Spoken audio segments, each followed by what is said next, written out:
Hi everyone, very good evening and welcome back to the part 2 of important questions, right? So here we'll be covering few of the concepts that were left in yesterday's video, and let's start.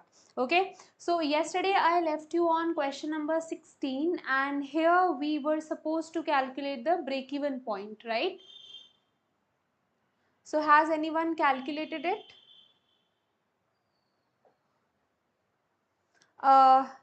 I'll tell you before that. See, break-even point and margin of safety was asked to be calculated. So you have to understand that the sales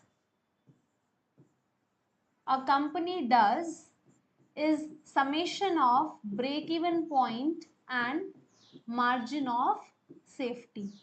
That means if you know total sales and if you know break-even point, then you will be able to find what is margin of safety, right? It will be quite easy for you to find out the margin of safety. Break-even point is a situation of no profit, no loss. That means at this particular point, the company is neither into profits nor into losses. Costs are equivalent to the revenue earned. And margin of safety means the amount, the sales amount which is over and above the break even point. ठीक है? Good. So at least someone is there who has solved the question. Okay. I myself has not solved the question, so I do not know that what is the correct answer of this particular question, right? I'm going to tell you the steps, and the other people who are there in the chat boxes, they can confirm if they have found out the same answer, but I myself have not solved this particular question. So let us do together. Over here, let us quickly do this without wasting any particular time, and because someone said in yesterday's video that they want to watch the lecture in English only because it is convenient for them, so I'll be using English only today. Fine. So see what all has been provided to me. Selling price per shirt, variable cost per shirt. So this gives me contribution is equals to 200 rupees, right? Gives me contribution of 200 rupees. Then I have fixed cost provided staff salaries, general office cost and advertising cost, right? So all of these are fixed costs. Now while calculating the break even, I am not differentiating between operating, investing, financing. No differentiation of that sort is sought. When you are calculating break even, you are just differentiating on the basis of whether the cost is fixed or variable. So break even point in quantity terms, it could be found out in values, it could be found out in quantity terms. It means fixed cost upon contribution per unit. So for me, as I have told you, I am not bifurcating into different sort of activities. So 24 lakhs plus 16 lakhs give me 40 lakhs, right? So this is 40 lakhs divided by my contribution is 200. So yes, the right answer is 20,000 units. Once you know the right answer of 20,000 units, you can multiply it with the sales price. It will give you break-even point in value. When you have break-even point in value, that means 800 multiplied by 20,000. Please deduct it out of total sales and you will get the margin of safety also. ठीक है, आपको margin of safety भी मिल जाएगा. So I am hoping that everyone is clear on to this. You know how to calculate it. This is break even point in quantity, break even point in value. Break even point in value means very simple, quantity को multiply कर दो price से, selling price से 800, you will get it in value. Sales price, you will get that sales price is 800, unit sold is 24,000, right? So this is your actual sales less break even point give you margin of safety. So अब ये हो गया है. Now let us move to the next question for which we are here.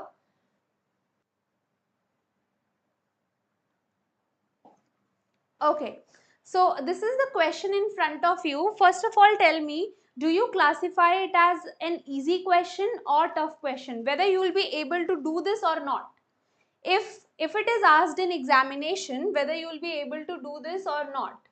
Please read the question along with me. So you have to find out future value of an annuity of rupees 500 made annually. There is 500 rupees that you are depositing annually for 7 years at an interest of 14% and compounded annually. ठीक है, आपसे पूछा गया है what is the future value of this particular annuity. Will you be able to find out this?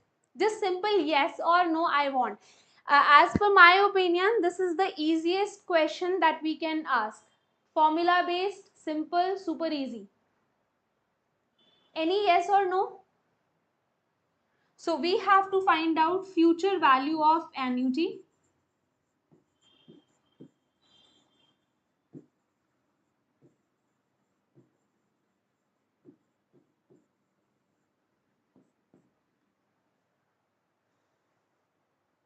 Wow, slow claps for you. चलो कोई बात नहीं. Let us come back to the question. I am expecting these kind of answers only.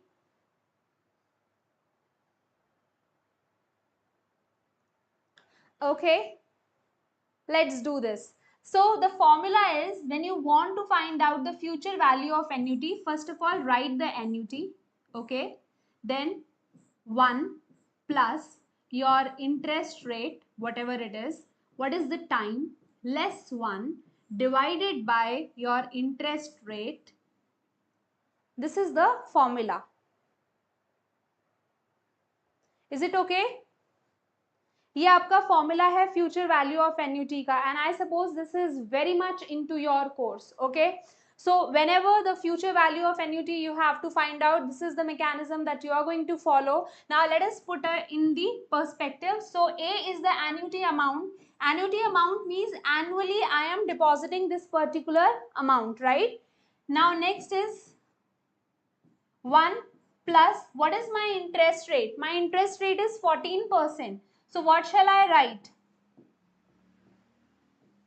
7 less 1 divided by 0.14. ठीक है. अब because in the question you will be provided with the values itself, right? Because the calculator itself is not allowed. So 2.5023. Wait. 500 multiplication. Put over here value 2.5023 less 1 0.14. Okay, so this is how you have to solve. And just sorry, the person who wrote the first answer for it, I thought you were joking, so that's why I passed that particular comment, right? So see over here. ठीक है, I did not knew that you were serious about it and you were giving a serious answer. So this is the question, this is the answer, and now let's talk about the variations that could be asked in this particular question, right? So we cannot assume that only this is the question which can get asked. We have to be prepared for the variations as well. So in this particular question, it was a fairly easy question and it was given that it is compounded annually. ठीक है, it could be compounded quarterly, it could have been compounded monthly, right? This could be anything. So please do not forget to bring the impact onto the interest rate. ठीक है, आपको interest rate के ऊपर भी impact लाना पड़ेगा. How you are going to bring it, we will discuss in the next question, as we will be following it up with the next question, right? So this is the one of the variety, and please be prepared for such kind of questions, future value of annuity. चलो अब ये question हो गया है. Now next question is this. Okay, again a easy formula based question. Tell me, here I have not included the compound interest and simple interest question because I am assuming that it is you will be able to do it, right? And I did not find anything unique about it, so I did not include them, but be prepared for them as well. And now this particular question, this is the comparison we are doing between the simple interest and compound interest based methods, right? Easy है. अब बताओ यहाँ पे will you be able to do this particular question? अगर ये question, if you see in the examination, what could be, how we can proceed with this particular question?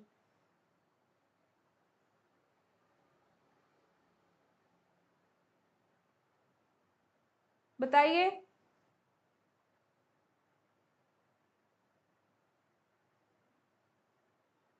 Okay, I'll do that. So you have been asked to compare what is the better investment, 3% per year compounded monthly, right, or 3.2% per year simple interest. Which one is the better method? You have been asked to calculate this. Now let's see. Time, whenever I need to compare, I am going to take the time equivalent to 1 year only. ठीक है, सिर्फ 1 साल का time period लूंगी मैं. Over here, simple interest, nothing to do into that. That is going to remain easy, only 3.2% for 1 year time, right? So ये है आपका for 1 year you will get 3.2% under the simple interest. But I need to find out that in 1 year period what I will be earning under the compound interest method. ठीक है, compound interest में what I will be getting. So for compound interest, this is how I will be finding out. Effective interest rate. I want to compare compound interest with simple interest. This is why I am finding out the effective interest. So the formula is 1 plus interest n minus 1. Easy. This is the formula that you have to apply if you want to compare the simple interest with the compound interest. And see, comparison can be drawn when the two things are comparable. So here I am making compound interest comparable. ठीक है, अब देखो यहाँ पे how I am going to do this. In the previous question I told you that the variations can come on the basis of compounding. ठीक है, अब let us see how I would have done it. अगर यहाँ पे लिखा होता 3% per year compounded annually, if it was written annually, how I would have proceeded? 1 plus 3%, that is 0.03, 1 minus n, 1, right? N time period I would have written 1, I would have written 0.03. This would have been the situation if they would have said that compounding is happening annually. Now this is purely just for the sake of your understanding, right?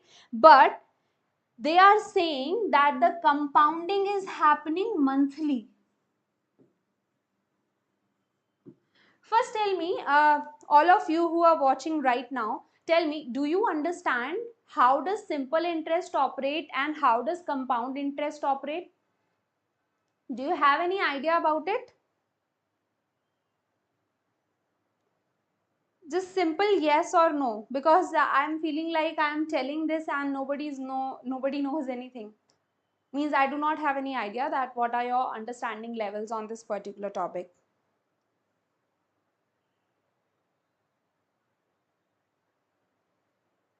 Great. So everyone knows about it. Now see, compounding monthly, here the changes will occur. First of all, in the interest rate, I would have to divide it by 12. So 0.03 would be divided by 12 and we will get the figure. And in the time, it is not annual, not just 1 year. The interest is being calculated 12 times in a year. So hence I have written 12 less 1. Now if you will divide 0.03 divided by 12, it is being given into you question 0.0025 raised to the power 12 is 1.0304. So this is the answer, 1.0304 less 1. This was just for the demonstration purposes, right? So this means I have got the answer 3.04%, right? 3.04% if it is compounded monthly for a time period of 1 year, and simple interest is giving me what? 3.2%. So which one is better? Simple interest is better. ठीक है, यहाँ पे simple interest ज़्यादा better है हमारे लिए. Now next,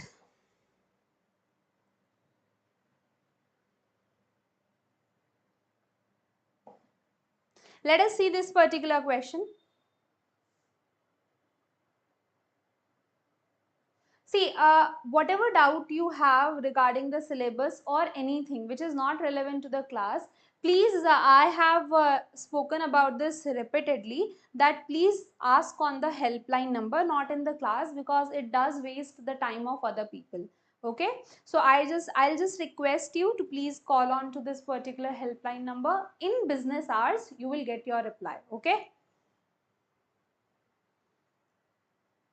Chaliye, so let us see question number 19. See, find the present value of rupees 10,000 to be required after 5 years if the interest rate is 9%. Now the first question of today that we have, no need to say sorry, it is fine. Okay, now see, find the present value of 10,000 to be required after 5 years if the interest rate be 9%. Okay, so if you remember the question we did first in today's class, that was relevant to the future value of annuity. Okay, future value kya hogi? Here I would like to find out the present value. Okay, 10,000 which is required after 5 year, 10,000 जो मुझे 5 साल बाद में मिलेंगे उसकी आज की valuation क्या है? So how do we calculate this? बताइए. So present value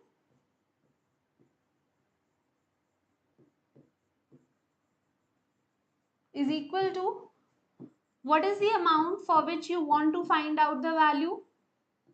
Right? 1 plus, what is your interest rate? What is the time? 5 years. Now again, the time and interest rate could be impacted because of the compounding. ठीक है, compounding की वजह से time और interest rate आपका vary कर सकता है. I have told you, if right now nothing is given, if compounding would have been given, then I would have divided the rate of interest by it and multiplied the time with it in order to arrive at a correct valuation. ठीक है, so over here everything is provided to me. 10,000 divided by 1.5386. So this is, you have to solve and you will get the answer of present value. ठीक है, आपको present value का answer मिल जाएगा. And annuity value, present value, future value, these are the questions that you need to focus on, and I have tried to include the representative questions. Now next is question number 20. Let us see this. So this one comes from the derivatives. Okay, an investor buys put option. Please tell me, this is a fairly easy question and you do not have to do anything. So I am expecting the answer from everyone. Okay, so an investor buys put option at a premium of 20 rupees. Great. With a strike price of 520 rupees. Each option contract is normally of 100 underlying shares. That means whatever right you are purchasing, you have to give the amount for 100 shares. This is the minimum lot, right? So this is just like retail and wholesale. In retail we can buy 1 kg also, but in wholesale they say you have to buy 100 kgs only. So the same scenario is there. 100 shares is that what comes in the lot. The price was rupees 460 upon the expiry of call option. Calculate the investor's capital gain or loss, whatever might be the scenario. Now tell me, although the question itself says that there is a gain, so tell me, what is it according to you? It is a capital gain or it is a capital loss, and what is the amount for it?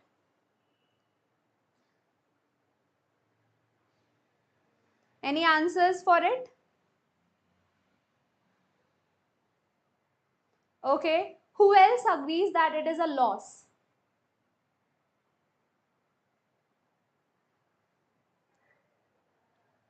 बाकी और किस किस को लगता है? चलो, without wasting any time, let us start doing the question. So question says that investor buys put option. Let me write my name into it.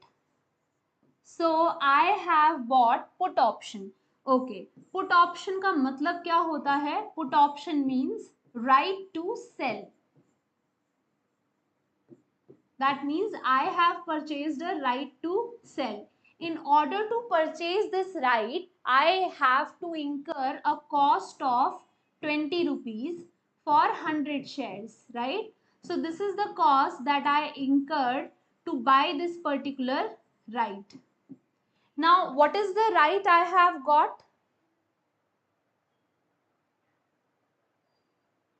Just wait for a second, we'll come on to it.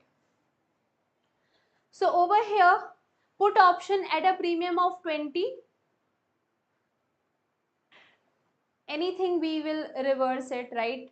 Put option or call option, yes. Let's make it put. Okay, so over here I have got a right to sell. Now the right to sell gives me strike price of 520 rupees. Fine.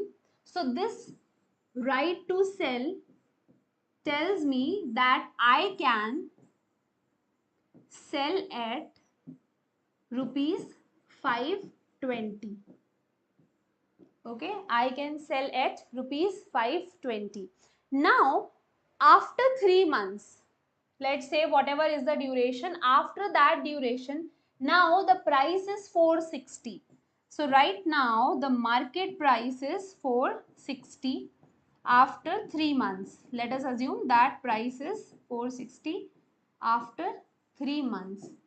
Now the question is whether I will exercise this right or not. I had purchased the right to sell at 520, okay, and market price is 460. This contract is beneficial for me. कैसे beneficial है? Suppose this is the pen. I told to a person that I want to purchase put option and you are going to give me the right to sell at 520. He said okay. Now after 3 months, I saw the market situation. In market, this pen is for 460, but I have a contract where I can sell it at 520 rupees, right? मैं इसको 520 में sell out कर सकती हूँ. So obviously I am going to exercise this contract, right? So this contract will be exercised by me and because of that I will make a gain. कितना gain होगा मुझे? See, 520 rupees less market price right now is 460. So around 60 rupees on 100 shares, 6,000. This is the gain I will make and the cost. What is the cost of premium? 2,000. So net gain that has incurred to me is at 4,000 rupees.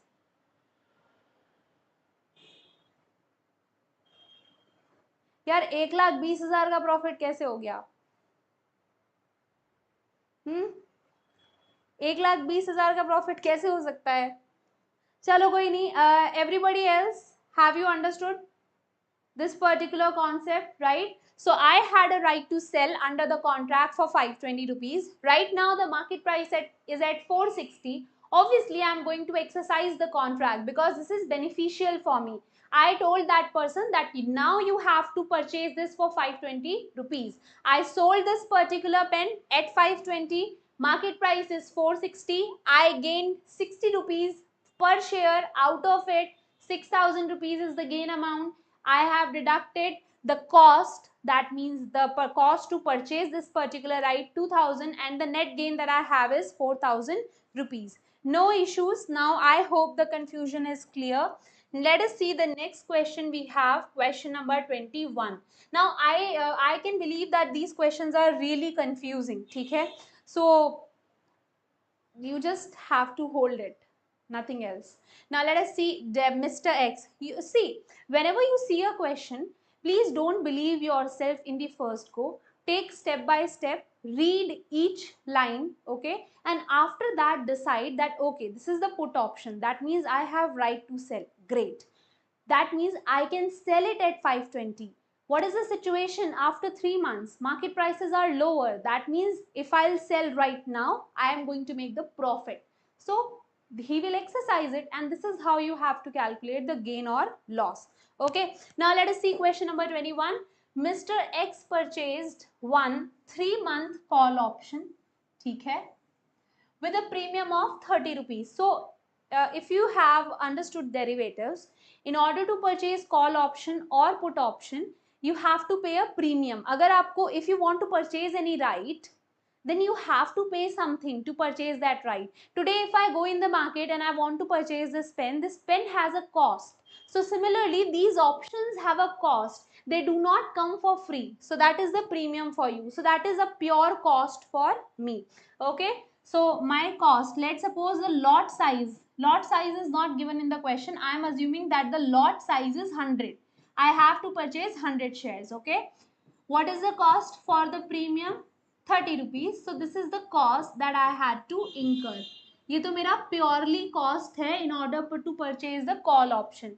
What does call option means? Call option means I have right to buy. Okay, I have right to buy after 3 months. Now this is right. There is no compulsion. It depends on to me whether I want to exercise this or not, right? Now exercise price is 550. That means I have the right to buy at rupees 550. Great. Now Delta Corporation stock current price. Right now the price is 500. Doesn't matter to me. Next is determine the profit and loss if the price of Delta Corporation falls at 350 after 3 months. Now after 3 months, the price is 350 in the market. Now just think about it. This is the pen. For example, this is the pen. I can purchase it from market at 350 rupees. And the same pen I can purchase through my contract at 550 rupees. So what option I will take? Obviously, I'll go for market. In the market, the prices are lesser, right? And over here, the prices are what? The prices are higher. So I will not exercise this contract. I will not exercise my right because this right is not beneficial for me. This right is not beneficial. क्या करूँगी मैं 550 रुपए का pen लेके when I can go in the market and purchase it for 350 rupees, right? So what is the gain or loss for me in this particular contract? The only loss is this. The amount I incurred to buy that particular right. Yes, so loss of premium. The amount I incurred to buy that particular right. ठीक है, समझ में आया होगा I hope सभी को. Now let us move to the next question. Now please don't be afraid by looking at the size of the question, right? I had to do for debt equity ratio, I had to conduct a question for this, and this question includes anything and everything that you might be witnessing in the question paper, right? So debt equity से related कुछ भी aspect यहाँ पे है, सब कुछ है. So over here the trick is that how do you select the correct things? Fine. So let us do this. Wait. Yes. So we know that debt equity means what? Debt equity means long-term debts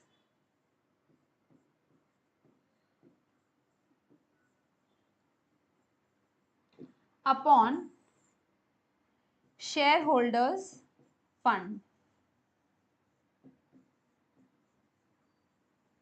So now I shall be looking for long-term debts, right? Let us see long-term debts कहाँ से मिलेंगे. So this 16% debenture, is it a long-term debt? Yes. Okay. 18% public debts, is it a long-term debt? Yes.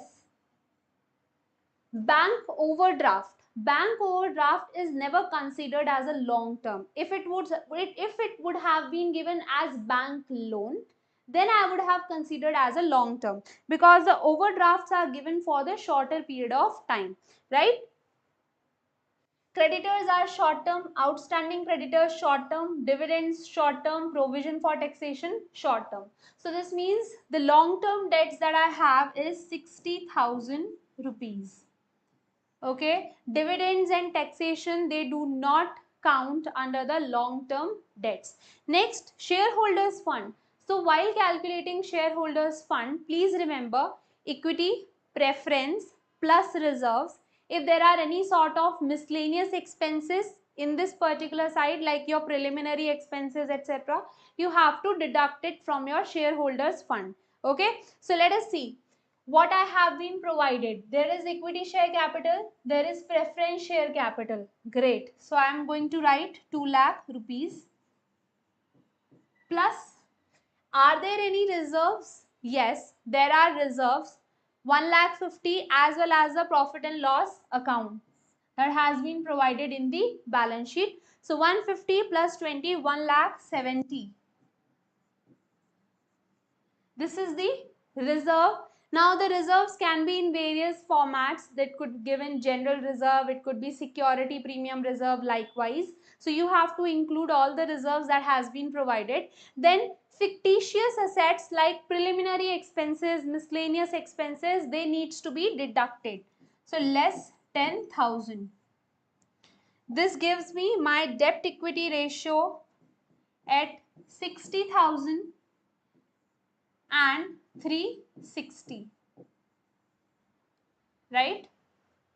So this is how you need to calculate the debt equity ratio. With the help of this question, we have understood that what you not have to include. For example, the bank OD, creditors, outstanding creditors, proposed dividend, provision for taxation, they look like they are a debt. They are, but they are short-term debts and we have to consider long-term debts only. So this is it for this particular question related class. From my side, I have tried to cover everything that seems important. Please lay your focus on interest coverage ratio, debt service coverage ratio, right? Debt equity ratio. Apart from that, from time value of money, please learn the formulas of future value as well as the present value. Effective interest, I told you. Take where quite a clarification on how you need to do the compounding. I'm hoping that by this particular time you will be able to do this. So in this particular class also I have tried to cover that. So this is it. Thank you so much. If you did enjoy this particular lecture, then don't forget to give us a thumbs up, and thank you so much.